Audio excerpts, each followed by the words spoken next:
Hello, I'm out YouTube. We are back with tasting history, and this is gonna be your macaroni and cheese from 1845. Comment down a cheese emoji. It helps the algorithm, and I always put a secret word in my videos. It's normally never here, so we're trying something new.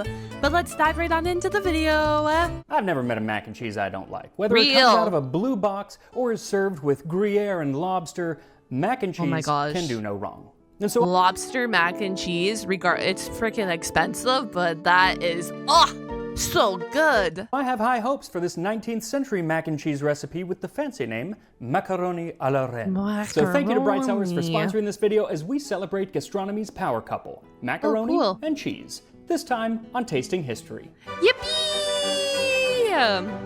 I'm excited to learn about the history. I'm just excited to know where this came from. So if you look at early macaroni and cheese recipes, they tend to be very simple. Pasta, cheese, and butter. The Channel Townsends didn't. I feel like we still be eating pasta, cheese, and butter. Video on making one of these early 18th century recipes for mac and cheese, so I'll put a link to that in the description. But since John had already done the 18th century, I decided to move a little bit later to the 19th century when macaroni and cheese started to flex its muscles. Flex? And I found this recipe from 1845 for what I assume Eliza Acton thinks is macaroni and cheese fit for a queen because she calls it macaroni à la reine.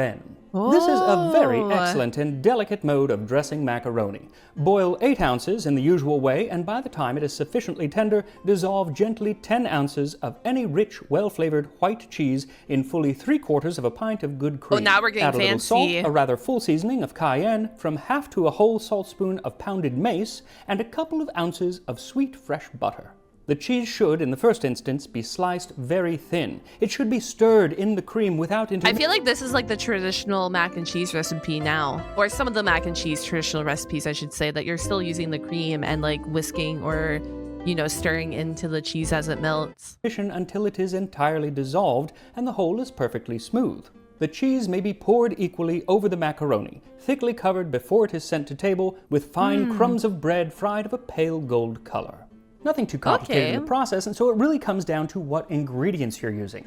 So let's start with the macaroni. Now you can make your own at home, but you might run into the same. Oh my god, you think we got time out here for making our own macaroni? I'm just kidding. Homemade macaroni, homemade pasta, tastes really good. It's worth the effort, but man, is it ever an effort. Same problem that Thomas Jefferson did.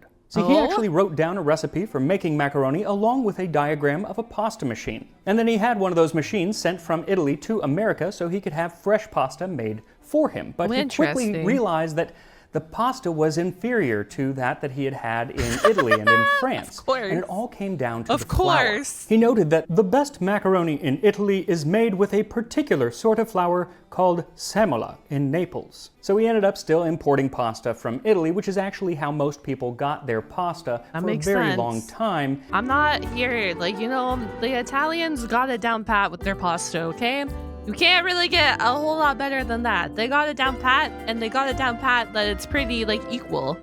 And so, to be appropriate to the period, you're going to want a ½ pound or 225 grams of dried macaroni. The shape of which is really up to you, because at the time, macaroni could refer to pretty much any type of pasta. Eliza Acton even says that there is ribbon macaroni or lasagna. Though the tube shape was becoming the standard when talking about macaroni. The one thing it would not have been is the elbow-shaped macaroni that we know today, because that wasn't made until a bit later. Now, one thing to keep in mind when you are choosing your pasta is that it's of a yellowish tint, by no means white, as one sees them when they are of inferior quality.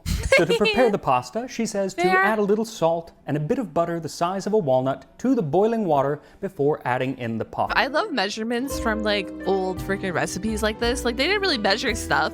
Add a slice of butter the size of a walnut. Good enough here, perfect measurement. Now, she and other cookbooks from the time say to boil the macaroni at a full rolling boil for 3/4 of an hour. And that's after it's often soaked for an hour or more in milk or water. So I'm going to guess that they very much liked the pasta to be much softer than we often have it today. And the pasta was probably much thicker, so it did take longer to boil. Not entirely sure, but if you are going to boil it for a full 3/4 of an hour, that'll give you plenty of time to pop. Wait, 3/4 of an hour? 45 minutes. Okay, he said that the noodles would be thicker, but if you're pre-soaking the noodles in milk, they're going to be soggy or soggy-ish, kind of. And then you go to boil them for 45 minutes. What? Open a bottle of wine from today's sponsor, Bright Cellars. And I gotta say, wine does go very well with mac and cheese. It also goes really well with Thanksgiving pie. My dad Guys, I think wine goes really well with everything. year, the day after Thanksgiving, takes a lot of the leftovers and puts them into a pie and then bakes it. And that it's sounds absolutely good. fantastic. You get all the flavors all at once. And I always have it with a nice glass of Cabernet Sauvignon. Though if you don't like Cabernet, that's okay, because with Bright Cellars, you take a quick 7-question quiz and they match you with wines from all over the world, curated to your taste. The wines show up at your door and you enjoy. I also love these little cards that they send with information about the different wines. A little education with your libation. The cards tell you about the different flavors that you might find in the wine and where it's from, like this Cabernet from Chile with the whimsical name Dancing Juice. So whether you're going to be sharing this with holiday guests or if you're going to be keeping it all for yourself, give Bright Cellars a try by clicking the link in the description. I personally love when wines do give you the food pairings. Like, or when they give you like a dish, not even just food pairings. Like, some will say like pizza or the type of meat or whatever, but I love it too. Some wines will tell you like the exact recipe you should try alongside their wine. I just love it. And right now, Bright Cellars is giving viewers of Tasting History a limited time offer of $50 off of your first 6-bottle box by just clicking the link in the description. You can get started today. And not only do you get wine, but you also get to support the channel. Now, there are 2 reasons to drink wine. Yippee! And while you nurse that glass of insert favorite wine here, you can start your cheese sauce. And for that, what you'll need is 10 ounces or 285 grams of white cheese thinly sliced. Now, many old recipes call for Parmesan, but if Parmesan be used for it, it must be grated. But as we have said before, it will not easily blend with the other ingredients so as to be smooth. Use whatever you want. I'm using white cheddar. 1 3/4 cup or 425 milliliters of cream, 4 tablespoons or 55 grams of unsalted butter, a half teaspoon of salt, a 1/4 teaspoon of cayenne, and a 1/4 teaspoon of mace. You'll also need some dried breadcrumbs. So first add the cream to a small saucepan and bring to a simmer. Then add the cheese and stir it in until fully melted, and then add the salt, the cayenne, mace, and the butter, and stir everything in. This be looking good. You can add more or less cayenne and mace to your taste. At the same time, put the breadcrumbs in a dry pan and set them over low heat, keeping them moving so they don't burn. And you'll notice it can take a little while to get those breadcrumbs to that nice golden brown that you want. Goldening like breadcrumbs like that is so freaking worth it. And yet it takes almost no time to go from golden brown to burnt. Now with the breadcrumbs, pasta, and cheese sauce all going at the same time, you might not think that this is a good time for a lecture on the history of macaroni and cheese. Here we go! But here it is anyway. This is the best part. Well, Max, I love your cooking too, don't get me wrong. I love that you actually take the time to explain the recipe and go through all the cooking and everything, but I love the history part. Pasta with cheese goes back at least to ancient Rome. Cato the Elder's placenta, which I've made here on the channel, is essentially cheese between layers of a proto-pasta called tracta. By the Middle Ages, a dish with many of the same components begins to appear, lasagnes. The 14th century recipes usually call for pasta to be layered with cheese and then sweet spices like cinnamon and sugar. So getting close. And the English form of cinnamon, sugar, cheese, and pasta layered. Interesting. Curry from around 1390 has a recipe that just calls for pasta, butter, and cheese, and they call it macarons. In the mid-14th century, in the Decameron, Giovanni Boccaccio wrote of the town of Bengodi, a sadly fictional place where on a mountain, all of grated Parmesan cheese, dwell folk that do naught else but make macaroni and ravioli and boil them in capon's broth. And he says they would roll the pasta down the Parmesan mountain where people would scramble to get their hands on this mythical medieval mac and cheese. Now, regional differences between macaroni also begin to appear. Naples, Genoa, Rome, they all had variations in the flour quantity, the shape of the pasta, and in their preparation. In 1465, Maestro Martino's recipe for macaroni romaneschi calls for it to be plated with good cheese, butter, and sweet spices. Cheese. What is the definition of a good cheese back here? Like what? Similar flavors to the earlier recipe from England.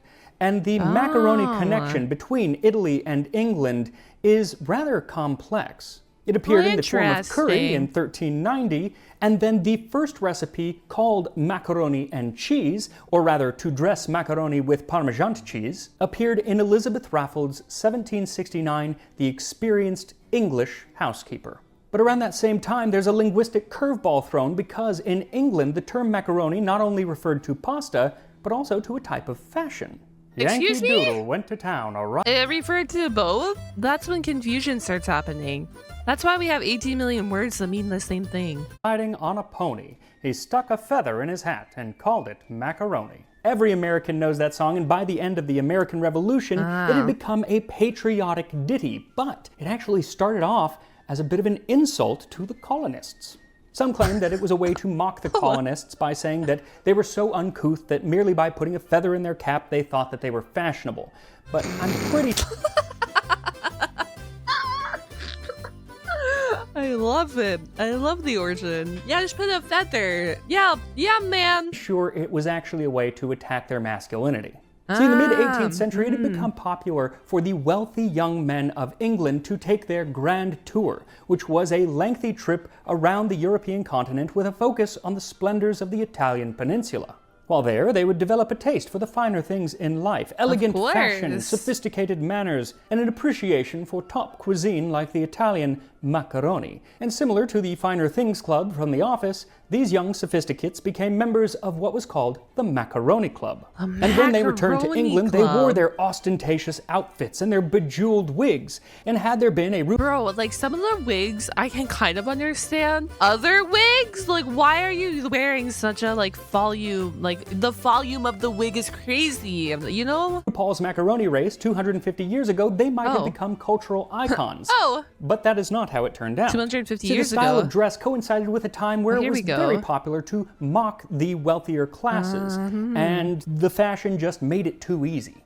In 1770, the Oxford magazine declared, "There is indeed a kind of animal, neither male nor female, a thing of the neuter gender, lately started up among us. It is called macaroni.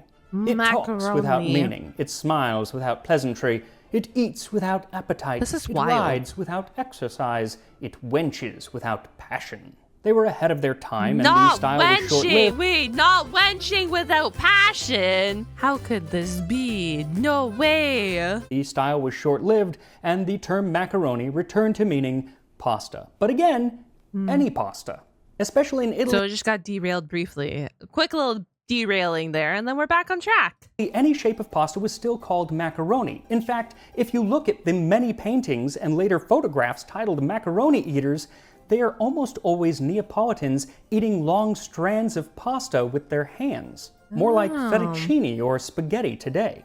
And that may be what Thomas Jefferson saw when he visited Italy in 1787. Though he had surely come in contact with macaroni being eaten with a fork when he was in Paris. When he moved to France in 1784, he brought along his enslaved chef, James Hemmings. And as Jefferson did his diplomat thing, Hemmings was learning the art of French cooking.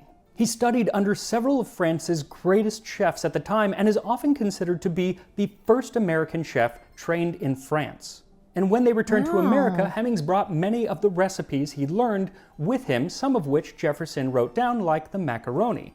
And I intend to do an entire episode on James Hemmings, but for the purpose of this episode, it's important to know that I'd be really interested in seeing the journey of James Hemmings, just to see like the development of becoming a chef. Unfortunate that it was all due to him being enslaved, but I think it would be a cool series. He probably already has the video out, so if you guys want that video, comment down below if you would like that video, or comment down below any other tasting history videos you want that I haven't reacted to yet. That it was likely his macaroni recipe that helped make macaroni popular in the United States, because Thomas Jefferson pushed the dish on everyone. Shortly after he became president, Jefferson served a macaroni pie at a state dinner in 1802. Hemmings had passed away by then, but it was likely his recipe or a version of it that was used. And it's unclear if it had any cheese in it, and it wasn't actually a universal hit. Okay, so we don't really know what the macaroni pie was. We're like, it could have been this, potentially? First. One guest of the dinner, a member of the House of Representatives, Reverend Manasseh Cutler, said, "February 6th, Saturday. Dined at the President's. Dinner not as elegant as when we dined."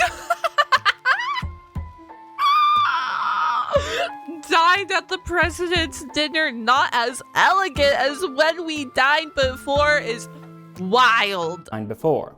Among other dishes, a pie called macaroni, which appeared to be a rich crust filled with the strillions of onions or shallots, which I took it to be. Haters. Tasted very strong and not agreeable. You guys are professional haters.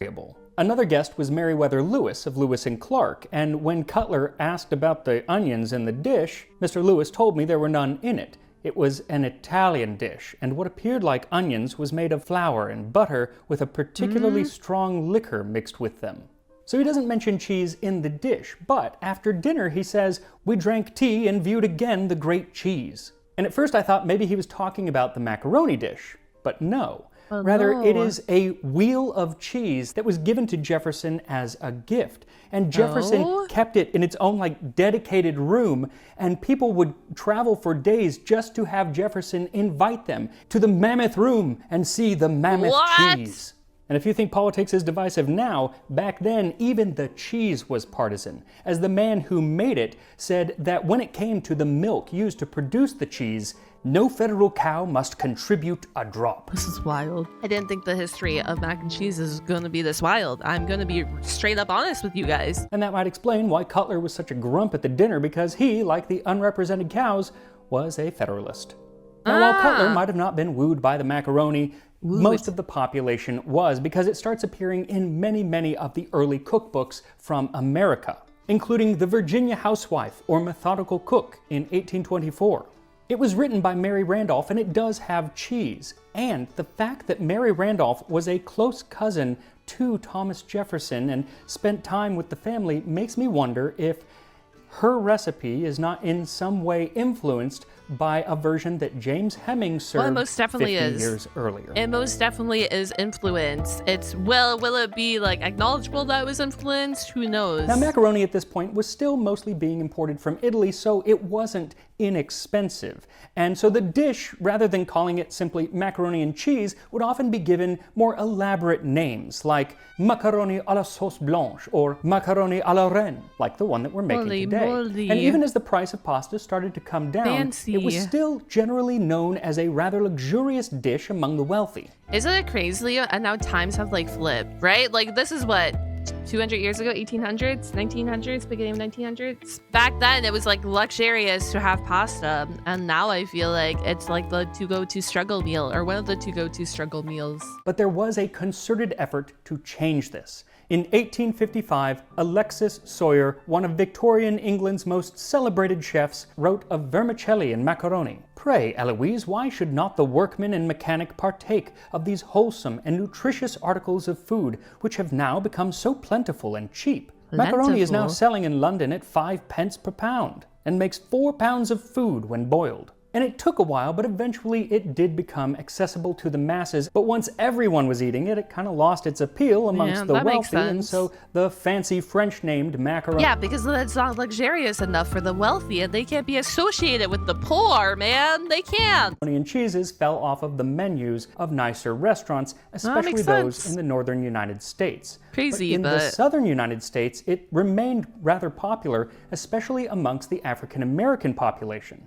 This is also where we start to see that divide between Southern soul food style. Oh my god, I was about to ask that. That's how mac and cheese ended up becoming a soul food. And it's a bomb soul food at that too. Of macaroni and cheese, which is made with real cheese, and the boxed version that's made with processed cheese. And for the evolution of that processed macaroni and cheese, we actually have to go to Switzerland, because both the macaroni and the cheese started there. It was in Lucerne in 1872 that elbow-shaped macaroni was first produced. And completely unrelated, in 1911, it was 2 Swiss food chemists who were looking for a way to extend the shelf life of Emmentaler cheese that came up with the first processed cheese. Basically, cheese takes a while to mature, but then once it is, it goes bad really quickly and can become poisonous if you eat it. And so they would melt it down to kill all of the bacteria and mold, and then add sodium citrate. That would keep the melted cheese from separating, and then it could be re-solidified into a block of processed cheese. Interesting. But did the Swiss put their elbow macaroni and processed cheese together? No. It took a Canadian to do that. James Lewis Kraft was born in 1874 and grew up on his family's dairy farm in What? In Ontario? Canadian? Stevensville, Ontario.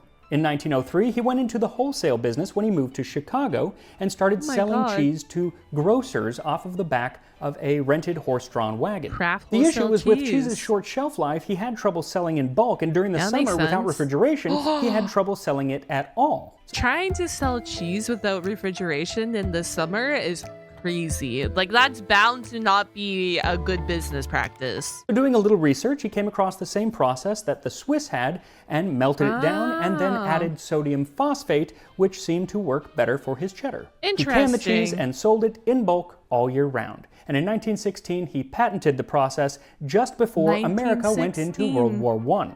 That's when he sold 6 million pounds of Kraft cheese to the American government to be sent unspoiled. Holy shit. I guess it was like good timing for him. Really unfortunate timing that we're going into World War I here. But his non-perishable cheese was probably one of the best things that they could have taken like with them. To the front lines in France. That's crazy. The cheese business boomed. He expanded and bought Velveeta in 1927, but still, the marriage between... Wait, Velveeta is also Kraft? I don't think I ever really had Velveeta. That's the creamy one, right? I don't know, man. Between macaroni and processed cheese had yet to be realized. But then the Great Depression hit. The story goes that during the Depression, Grant Leslie, a Scottish salesman working in St. Louis, Missouri, was selling his pasta and to make it more enticing, would put a rubber band around it with a packet of Kraft cheese. Well, Kraft saw this, loved the idea, and decided we could do that. And in 1937, they introduced Kraft Dinner, a meal for four in 9 minutes for an everyday price of 19 cents. One box. Wow! That inflation difference. It started off at 19 cents a box. Holy guacamole! Kraft Dinner is also different than Kraft mac and cheese from the States. Like, if you did a comparison between like the Canadian version and the American version, they're both like a different version of the Kraft Dinner. That's a fun fact for you. Could feed a family of 4 or a max of 1. 8 million boxes of Kraft Dinner were sold that first year, and by 1943, 80 million boxes were sold because during World War II, protein from meat and dairy were hard to come by. And that box of mac and cheese packed a lot of protein for just 1 ration coupon.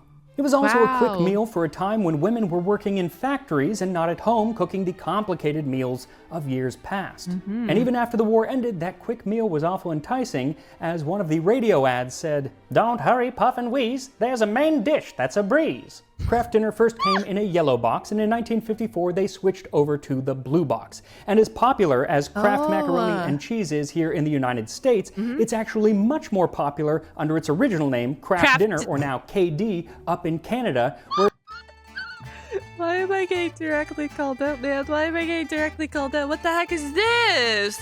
Sorry, we eat a lot of Kraft Dinner in Canada, man. I don't know what to tell you. It's often called the unofficial meal of Canada. Yeah, and you put little weenies in it too, and then it like heightens your Kraft Dinner. But you gotta cut up the weenies if you're putting weenies in it. The thing I find interesting is that today we just take the packet of cheese and mix it with some milk and then the pasta, and you're good to go. But in 1938, when it first came out, they actually had recipes to kind of spruce it up.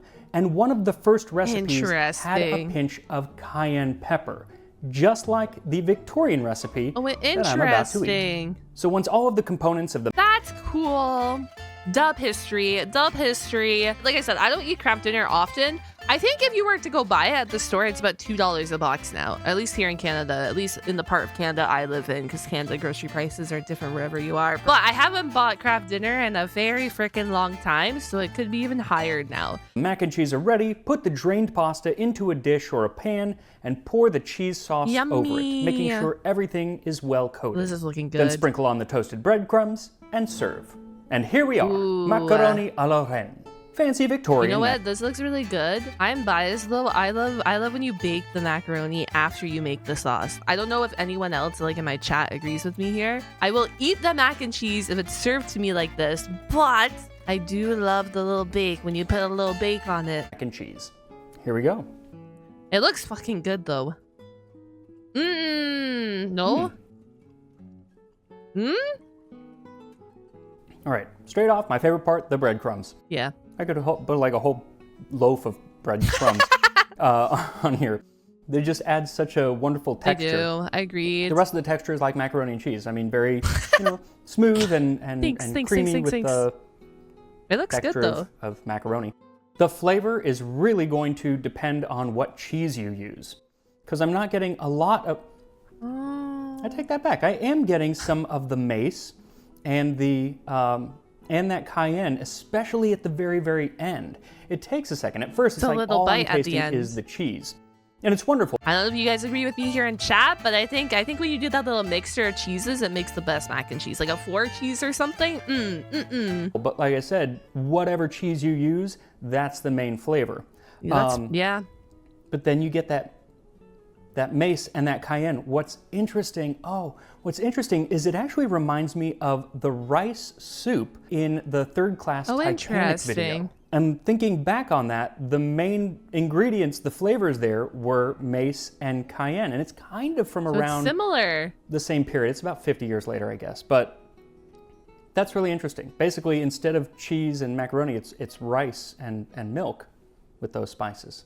So you should give this one a shot, or any of the other old macaroni and cheese dishes, and definitely put breadcrumbs. I'm going to start doing that just on like Kraft macaroni and cheese, because that's really, really fantastic. So make a bowl of mac and cheese, and I will see you next time on Tasting History. Well, bye, Max. Thank you for another wonderful video. And YouTube, thank you so much for watching another video with moi. If you want more content, my uncut anime reactions like Overlord, My Hero Academia, JoJo's, etc., make sure to come check out the Patreon. It is the best way to support my channel. I upload basically daily over there, so go check it out, and I will see you guys all on the flip side. Goodbye, goodbye.